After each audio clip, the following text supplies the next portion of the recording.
Hello beautiful people and welcome, hi, to just a short little video on Chevreuse. I wanted to get my thoughts out there after having tested her. I'm not going to do a full post-release because I didn't do a full pre-release either. And again, I just don't think there's that much to cover. But I will very quickly give my thoughts on what I think about her. Now, I don't actually have her on my main account, so I did my testing on other people's accounts. But we can very quickly go over the teams in which she works better and the teams in which she works worse, and just how good those teams are. First off, I'm going to let you guys know ahead of time, I'm not going to be covering the weaker teams like Yanfei, teams like Daya, Electro Razor if you want to do that, Lisa. These are not teams I'm going to cover specifically, at least. So just in general for those teams, she's a fine option. Like, the teams aren't going to be great really no matter what with those units, but they're also not going to be completely terrible. Maybe with Razor they will be, but with Lisa I'd still rather run aggravate teams. With Daya, you're kind of going to need another source of damage, so you'll need to basically ditch Bennett most likely, and Daya is actually a very squishy unit, so that could be a bit of a problem, losing out on that healing, because Chevreuse's healing isn't the biggest. Daya's tanky if you're not using her burst, but if you are using her burst, she's actually very, very squishy. But anyways, overall it's fine, but it's not really going to be better than just playing Mono Pyro. And then Yanfei, well, also kind of alright. I guess Diluc as well, right? I've done all of my testing at C0. At C6, she is going to be a lot more competitive. But yeah, now let's get into the teams that are actually pretty good. So first off, Hu Tao. I think out of the good teams, Hu Tao is probably the worst one for Chevreuse. Not that it's a particularly weak team, because Hu Tao is at the end of the day a fairly strong unit, but Hu Tao gets a lot of her power from vapes, and not being able to vape does hurt her a lot. I haven't found the Hu Tao Chevreuse teams to be all that strong, but they have definitely been able to clear in time, so they're still fine. With Hu Tao, I'd say it's basically just a question of, is it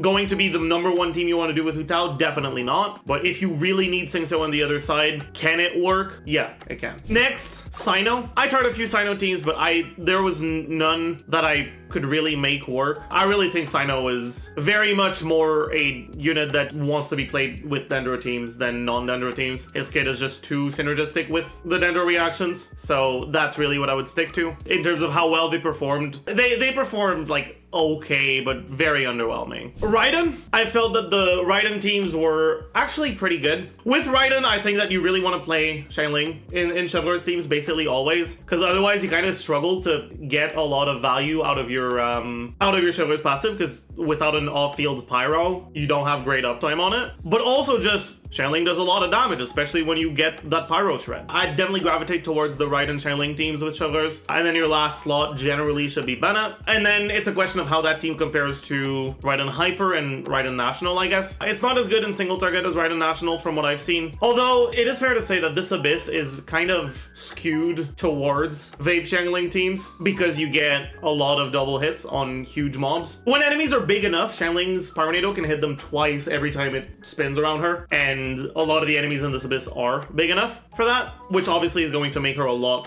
stronger, but it also is going to mean that vaping her damage is going to give you more damage. So at the end of the day, even though I've had better results in my testing using the Raiden National teams, considering the gap and keeping in mind that a portion of that gap can be explained by the Xiangling double hits just impacting the Raiden National team more than the Raiden Chevreuse team, I think that it's overall a fine option. You won't feel too bad about swapping your Cyno for Chevreuse if you need to free him up for the other side. You'll feel a lot less bad about swapping your Cyno for Chevreuse in a Raiden team than in a Hu Tao team. And at the end of the day, being a slight downgrade to Cyno is pretty good, because Cyno's a good unit. Next, Yoimiya. I've found that with Yoimiya, the results were kind of mixed. On one hand, playing Yoimiya in teams where you don't care as much about getting to your N5 makes it feel less bad when you dash, right? Because when you're playing her in vape teams, dashing feels so fucking bad, so you really want to have some form of resistance to interruption. It doesn't feel as bad in Chevreuse teams because it's fine if you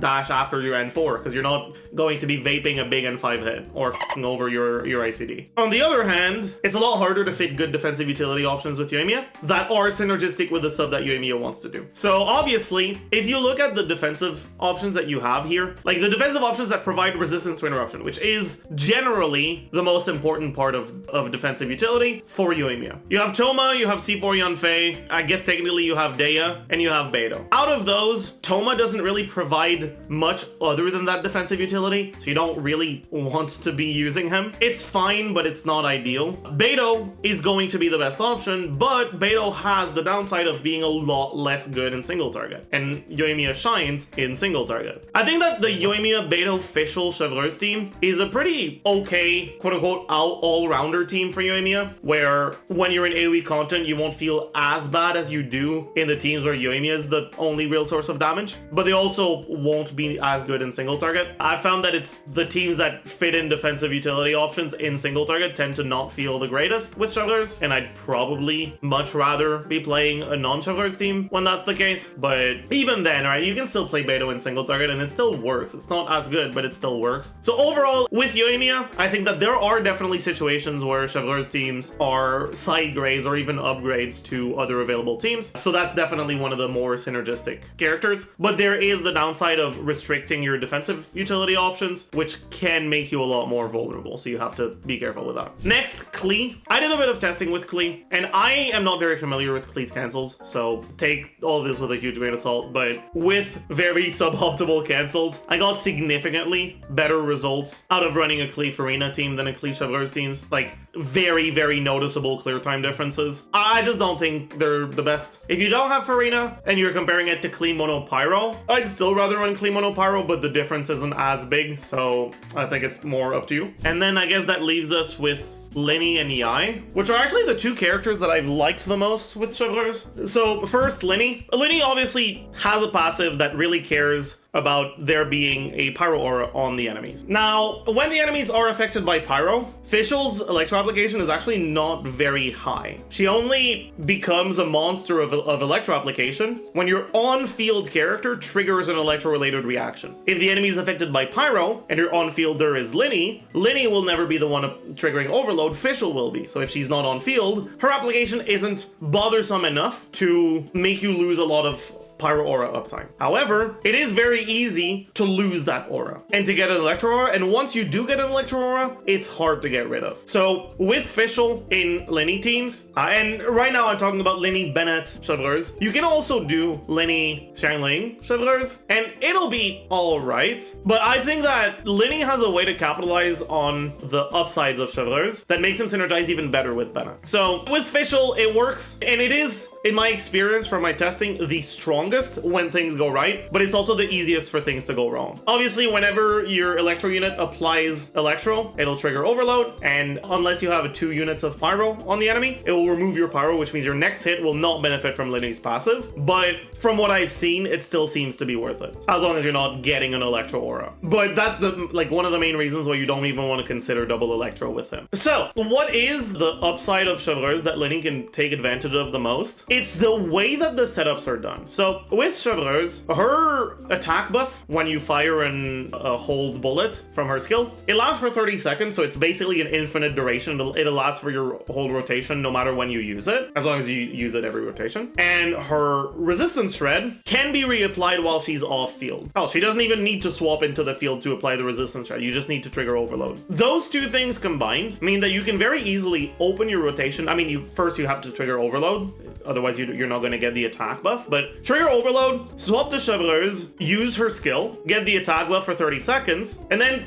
go to Bennett. And then right from Bennett, you can go to your carry. It makes it so that unlike in Kazuha teams, where you have to go to Bennett and then go to Kazuha and then go to your carry because VV lasts for a shorter amount of time than Bennett does, you end up with more uptime with your buffs on your carry. And with Lyney, that can actually be enough to get one more charge attack. And Lyney's charge attacks fucking hurt effort when you actually get them through. Now with Fischl, you're going to have to use some of that uptime to get Fischl's E or burst, snapshot. But even then, you still get pretty good Bennett uptime on Lyney, and you can actually relatively reliably get all 5 stacks of his E, 4 charge shots plus burst, which isn't something that's realistically doable in Bennett burst in his current teams, or in his previous teams. But there's still that issue with Fischl where things can go wrong very easily. What are the other options then? Option number 1 is like the quote-unquote safest option, is Beidou. Beidou's shield and resistance to interruption helps Lyney a lot. However, teams that use Chevreuse, Lyney, and Bennett do not generate a lot of energy, which can actually make it so that it's not doable to generate enough energy to get her burst every rotation. You're gonna need 5 Beidou, you're gonna need 5 Chevreuse, you're gonna need a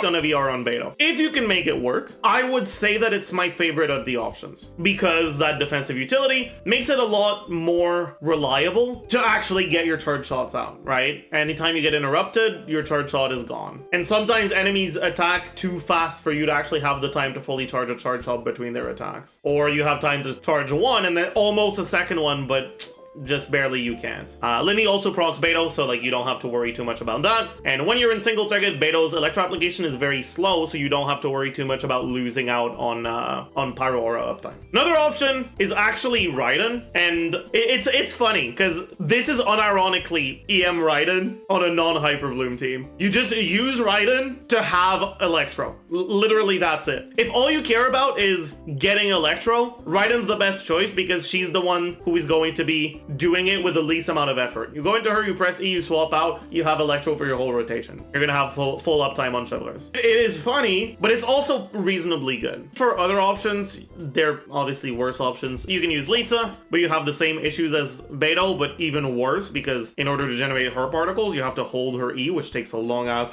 time. But you get Death Shred for it, which is nice. You can use Cookie, which is, if you don't have Raiden, it's the lowest effort electro application that you can have. You can use Dory, but I'm not a huge fan at all. I think Dory again has a very similar issue of that energy generation just being scuffed. And you can use Yai, which is actually another fairly good option. I think it's very similar to Fischl with the upside of, well, because she can't snapshot, you don't want to use her after Bennett. But on the other hand, because her animation times are a lot longer, your rotations are going to be a bit longer. Because one of the upsides of the Lyney, Chevreuse, Bennett team is that 15-second cooldown, 15-second cooldown, 15-second cooldown, 15-second cooldown. So while you won't actually be doing 15-second rotations because then you'd just be wasting Bennett buff uptime, you can do rotations shorter than 20 seconds, and Yoimiya does extend that rotation length. And then finally, you have the Yai teams. I've tested mainly Yai, Chevreuse, Fischl, and then the last slot, Bennett or Xiangling. And I've actually liked the Xiangling without Bennett a lot more. I consistently got better results, and it also just felt better to play. I think a good